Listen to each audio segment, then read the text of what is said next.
Okay, I'm gonna tell you something honestly before we start. So if you cannot pay attention for simply for 10 minutes, okay, then click off the video, because a lot of people watch my videos, but they watch the first 20 seconds, and because of that I have terrible metrics, and because of that algorithm is not promoting my videos. Okay, so do me a favor, if you cannot watch, then get the fuck out of here.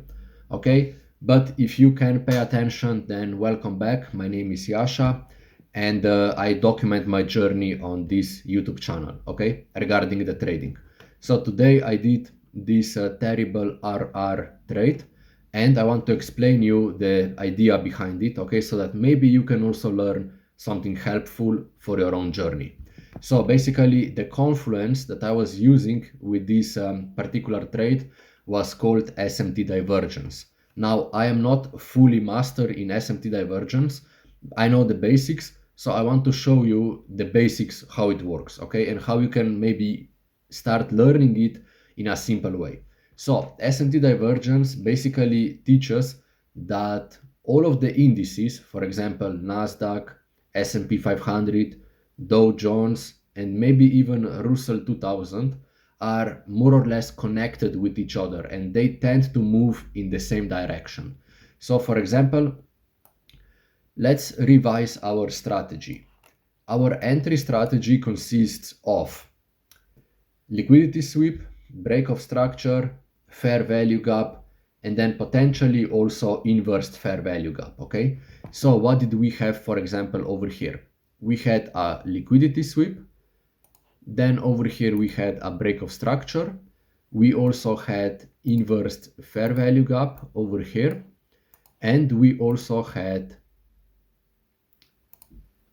normal fair value gap that then the price touches over here. You can see, I don't know if you see it good, but over here the price touches it.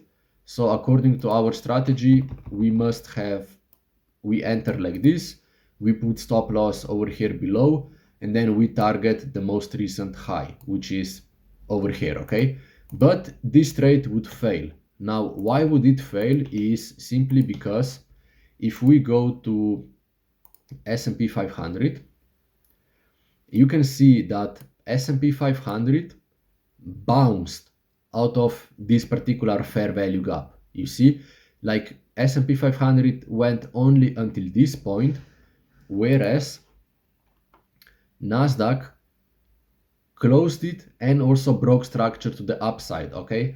But then S&P 500, look what did it do?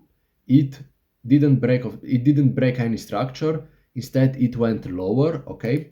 So that's why also Nasdaq then collapsed. But over here, when I entered, you can see that the SP 500 was doing higher lows and higher highs. For example, let me draw you. Where is that? No, come on, man. Yeah, over here.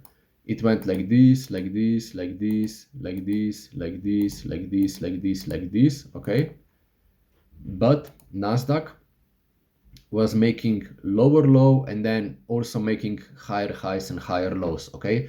So since S&P 500 had bigger movement to the upside, Nasdaq was having a little bit of a struggle, so to say, by moving higher, but eventually it went higher, okay? So that's why you can see at 1017 I entered.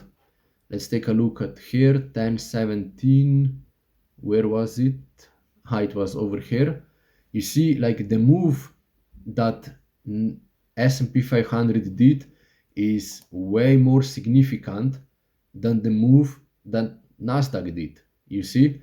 So that's why I was a little bit like, I had higher faith, so to say, that the price will indeed go higher, okay? So this is basically the whole concept, so to say, of SMT divergence, okay? So basically you take a look what indexes are doing between each other. For example, if you are trading Nasdaq, then you simply take a look what S&P is doing, okay? So for example, let me see. If S&P is going higher and higher and higher, then there is a higher chance that Nasdaq will also follow the movement and go higher and higher and higher. Okay, for example, also what you can use is at 10:17 when we entered, you can see that we did like one particular low, then higher high, then higher low, and then we went higher. Okay, whereas let me take the timing, 9:48. At 9:48 we also, you see, we did a low, then we started to just go higher, higher, higher, higher, higher. Okay, so this was a higher high, higher low, higher high, higher low. So we already did one low, one, two, three, four movements. Okay, whereas here we did one, two, three, you see, one movement less. So that's why it was a higher probability that S&P will go higher, okay? Because S&P did way more significant movements rather than Nasdaq in this case. So yeah, that's basically SMT divergence. I know it was a little bit of a complicated video, a little bit of a chaotic. Trust me, I am learning it, and I simply want to learn also how to make better and helpful videos for you. Okay, it's a terrible feeling when you see that you put a lot of effort into the videos and then only one person watches, and even that person watches only the first 20 seconds. So give me feedback how I can improve myself so that it's also more enjoyable and more helpful for you as well. Okay, so at this point, I also want to invite you to join my Discord server. It's the first link in the description. It's completely for free to join. So we have a lot of trading content, a lot of self-improvement content, because our idea is to become better traders and stronger men. Okay, so better traders obviously with trading, and stronger men with self-improvement. Okay, so that's about it for today, bro. Subscribe to the channel and support me.